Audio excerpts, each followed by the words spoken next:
When our son suddenly got sick, I felt really tired and stressed. But instead of helping out, my husband, Nolan, just told me to take care of the house and our child. He said he only married me because he knew I would put up with his affairs. He didn't seem to care that our son was sick. He was drinking beer while I watched in shock. Let me introduce myself. My name is Ruby, and I'm 33 years old. I met Nolan, who's 8 years older than me, on a dating service about 4 years ago. He's successful in his job, but he can be a bit arrogant. He's more outgoing than I am, and I liked that about him. He always praised me for being humble. After we moved in together, I tried hard to live up to his expectations. After dating for a year, Nolan asked me to marry him, and I said yes.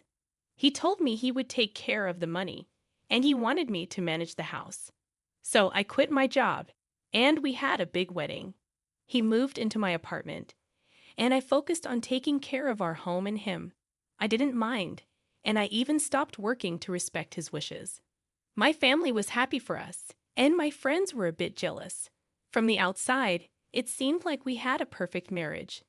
Nolan was successful and handsome, and we had a cute son named Liam.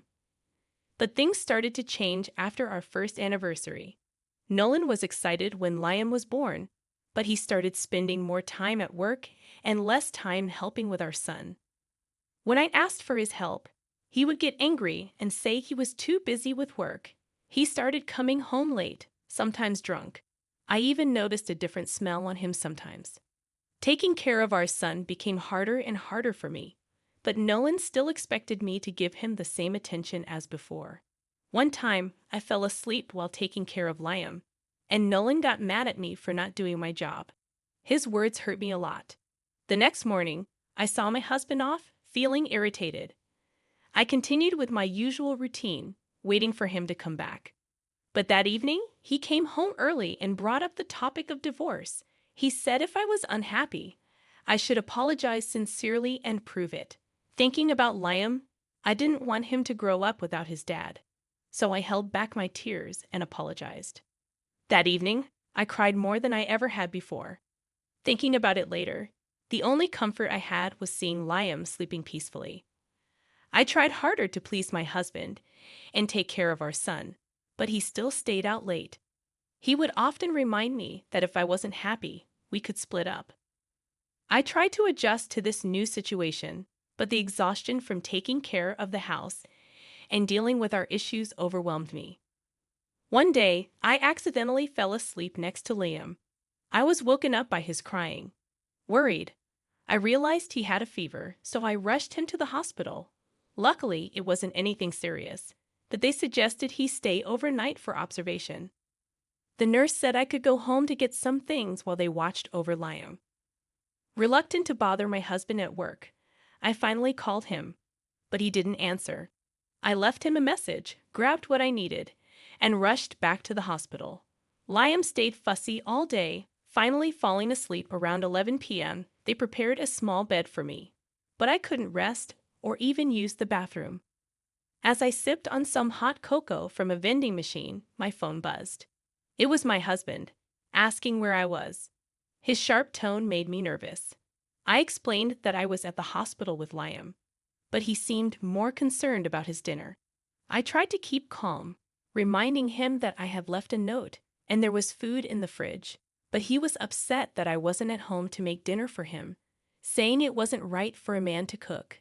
He told me to come home instead of staying at the hospital. I could hear the sound of a beer can opening in the background while he talked. Despite his words, he didn't mind going to the kitchen for a drink. He didn't mention anything about our son, and he wasn't planning to come and get me either. Anger bubbled up inside me as I listened to him start his nightly drinking routine. You want me to leave our son, who's not even a year old, alone here? It's still a hospital, even if it's just for tests. Doesn't it bother you? My voice rose higher than I meant it to, and he sighed in annoyance. Really getting brave because I can't see you. Keep acting like this, and I'll file for divorce. How do you think you'll manage on your own in this economy, with your background and education? It's your job to take care of the home and our kid. This happened because you're slacking off. Not this again. I couldn't hold back anymore. Balancing childcare and household duties had always been tough, but I had believed he truly cared about our family. I ignored his late nights, thinking he was doing it for us. Then I heard another beer can open on his side. Right after he took a sip, he exploded. Are you kidding me? Who do you think pays the bills here? Give me a break. Your only job should be taking care of the house and our child. Then you're done for. Excuse me, women start losing their charm after 30. I won't stay with someone who's past their prime. It's only natural for a guy to want someone younger. I only settled for you because I knew you'd put up with affairs. I was speechless. His hurtful remarks, not entirely because of the alcohol, left me stunned. Then I heard him laugh mockingly. I don't want to be shackled to a family. I had enough to drink, and I'm not hungry. I'm heading to bed. I'll be out tomorrow, so don't call and bother me, okay? If you want to keep this marriage, think about where you stand here. Remember who's putting food on the table. Then he hung up on me. Something inside me broke. Suddenly, everything felt unreal. Seeing that he only viewed our marriage and child as conveniences, all the love I felt for him disappeared. My sadness quickly turned into rage. I couldn't bear that he didn't value our own son. I wasn't the submissive wife he thought he knew. I was determined to make him regret taking a mother for granted. The following day, while Liam was getting his tests done, I reached out to a private investigator. A couple of days later, with Liam thankfully in the clear, we headed home. Predictably, my husband wasn't there to welcome us, and he didn't react to my update about Liam's condition. He'd eventually stumbled home drunk at dawn. I greeted him softly at the door, saying, I've thought about where I stand. Fine, I won't hold it against you this time. Consider yourself lucky. He snorted and made a beeline for the bedroom, leaving a trail of clothes behind. When I picked up his shirt, I noticed what looked like makeup glitter. Suit yourself, I thought. Looking at the man who was just another middle-aged guy now, I started planning my next steps. A month passed, and I was jolted awake by the insistent ringing of the doorbell early one morning. Come on, open up. Why won't my key work? Your husband is back, the voice said. It sounded like Nolan was back from his 3-day trip. I had anticipated his return tonight, but he came back this morning instead. I had my suspicions about it being an actual business trip, but at this point, it was irrelevant. Squinting through my sleepiness, I called his number. Do you mind? It's early, and you're bugging the neighbors. The key is not working. Did Liam mess with it? This is what happens when you're not paying attention. The lock isn't broken, he said. What? That doesn't make sense. I swapped out the locks while you were away, I replied. Peering out from the upstairs window, I could see him standing there, looking completely lost. What on earth did you do without asking me? Who do you think runs this house? I'll divorce you. If you don't want that, then just unlock the door, he demanded. Oh, I've taken care of that, I said calmly. Taken care of what? The divorce. I filed the papers. We're officially strangers now. Hold on. What are you talking about? I never signed any paperwork. I see what you did. You filled it out yourself, huh? That's illegal, and it won't hold up in court. I couldn't help but smirk at his overconfident expression. You've forgotten, haven't you? Remember the time you first mentioned divorce? You brought home a filled-out form. What are you talking about? That's right. On that heart-wrenching day, you came home with a pre-filled divorce form. After my apology, you crumpled it and chucked it at me. I thought you threw it out. I kept it, thinking it might come in handy. In hindsight, I guess I always sensed this day would come. As I reminisced, he looked visibly shaken, mouth wide open. What about this house and our expenses? How do you expect to live, being a stay-at-home mom? Oh, this is so sad. Our young son's going to suffer because of your impulsive choices. Get it straight. Remember, this house came from my grandparents, making me the legal owner. You were just living here. And regarding finances, I landed a job. You're making that up. You couldn't have found a job in this short time. I've been painting in my free time. You always told me not to go to bed before you, so I painted while waiting up for you. After posting my art online, a publisher got interested. Seriously, is that even possible?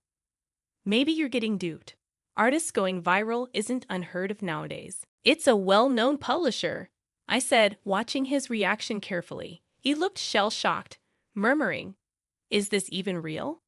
It felt refreshing to hear him talk without the usual sarcasm or shouting. "Yeah, I'm all set for now.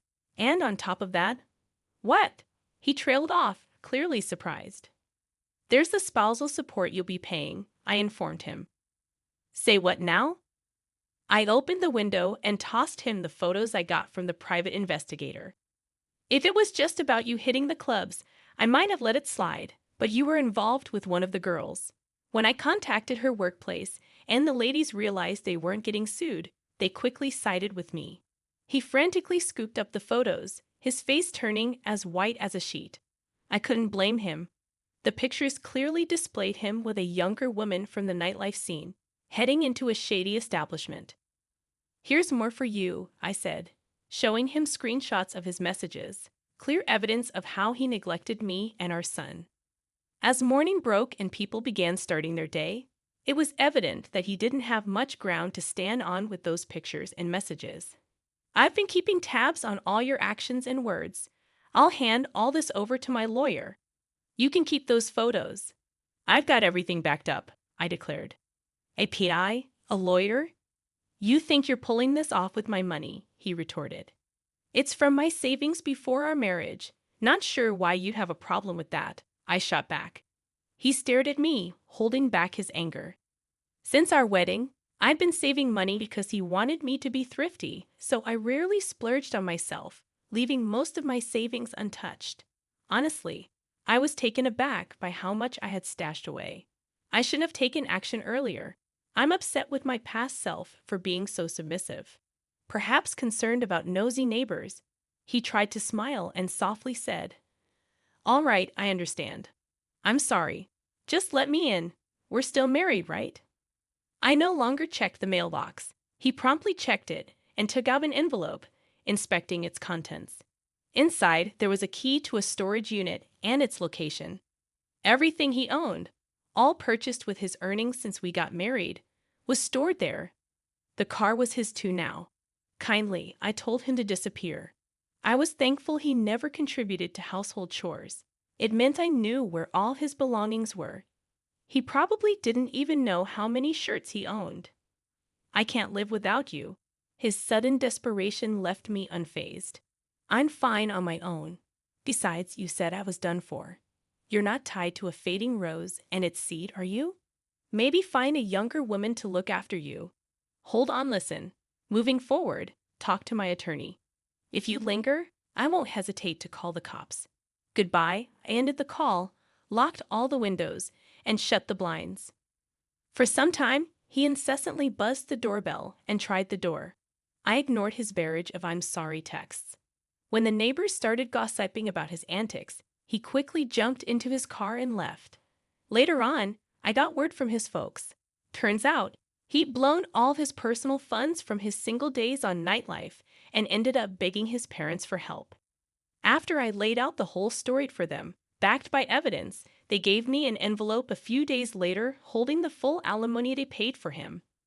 I learned he'd been diverting company money for his leisure activities. Given his senior position, once I blew the whistle, he got blacklisted from those venues. His abrupt shift in spending habits raised red flags at his job. While he wasn't fired, he was moved to a smaller role in a distant office.